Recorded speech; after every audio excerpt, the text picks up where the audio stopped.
أكتر شخص بتقضي معاه وقت في اليوم هو نفسك، وساعات كتير جدا بيكون ده أقل شخص بتقضي معاه وقت. ساعات كتير بنعرف الحكاية دي لما حد يسألنا أسئلة عن نفسنا نكتشف إن احنا مش عارفين الإجابة. إيه أكتر حاجة بتبسطك؟ إيه أكتر حاجة بتحبها؟ فأوقات كتير حد يسألني فعلا سؤال شخصي أو أسأل الناس أسئلة شخصية اكتشف إنه أقل حد بنقضي معاه وقت هو أكتر حد ممكن نقضي معاه وقت كتير في اليوم.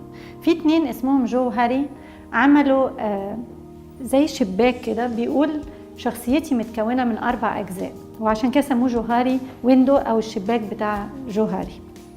الشباك ده بيقول إنه في جزء فيا أنا عارفه والناس عارفاه، ده اسمه المعروف أو المعلن أو المفتوح أو أي حاجة، وفي جزء تاني أنا عارفه عن نفسي بس الناس مش عارفاه، وده اسمه الهيدن أو المختبئ المختفي اللي أنا شايفه بس الناس مش شايفاه. ممكن يكون مثلا حاجة أنا عملتها، ممكن يكون مش شرط تكون سر أنا مخبيه، لكن حاجة أنا عارفاها بس عارفها عن نفسي بس الناس ما تعرفهاش عني.